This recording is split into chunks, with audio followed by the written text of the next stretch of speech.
What's going on, guys? Pokecollector here. Today I have my top 10 favorite full art cards. These are all from varying sets, and let me tell you, it was tough to pick only 10. And the number 10 slot was probably the hardest one for me to pick. It really only squeaked it out because it had such vibrant colors, and it's not one of my favorite Pokemon by far. But look at those colors. He's swooping up into the air, and that gold trim looks pretty amazing. So, I don't know. Iris was going to, or Jirachi was going to take my number 10 slot, but Latios kind of squeaked it out.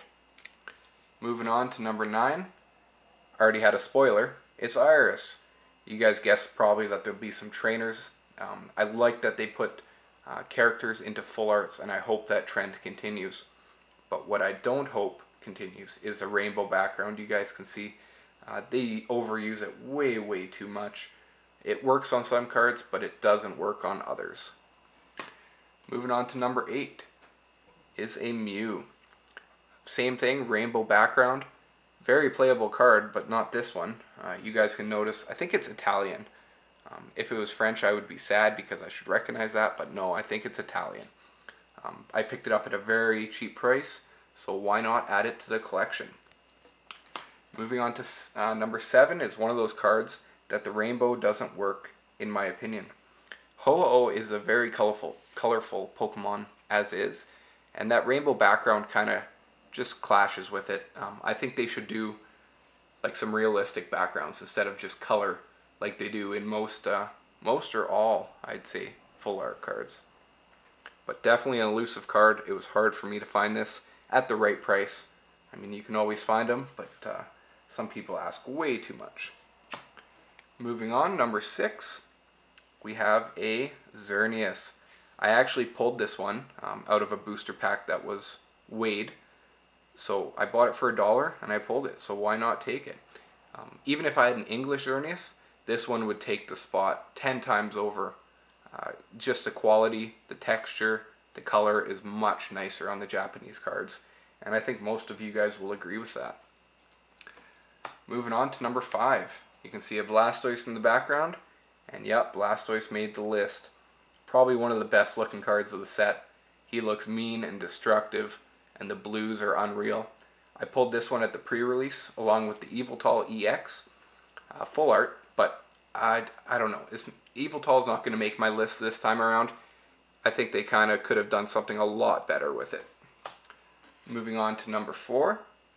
Not everyone would have this card. It came in the 15th anniversary Pikachu box, Japanese from Pokemon Center. I mainly cracked it for the damage counters and the sleeves, but this was definitely a nice add-on. I will put it straight into my collection. Now moving on to the good stuff. One of my favorite Pokemon, Landorus EX. Just look at all those browns. That you don't see very often in a card. A lot of darker, deep colors. Just the browns and the gold trim. Plus he's a beast. This was a very playable card in its time. Now not so much, but unreal to look at. And I think pretty pricey if I remember correctly. Number 2. We have a Lysander EX. EX. Damn, I wish he was an EX. Go Lysander. Dorito attack. Yeah, he kind of looks like a Dorito face, as Zoro would say. But an unreal full art. Very hard to pull. I don't think anybody pulled these at the pre-release. If they did, good for them. I saw one other full art card that was pulled that I have. And that is my number 1 slot. Charizard takes the cake. Who wouldn't put Charizard as number 1? He is probably one of the most liked Pokemon of all time. One of the most collectible. Too bad they didn't do first edition anymore, because that would be unreal. Just look at that. His tail is a different texture than most of the card. He's looking back. I don't know. Pretty sick card in my opinion. Let me know what you guys think. If you want to see all the honorable mentions in the background, please leave a like, comment, tell me what you think, and subscribe. Anyways, guys, wow, I cannot talk today. Too much filming. Thanks for watching, and we'll see you on the next one.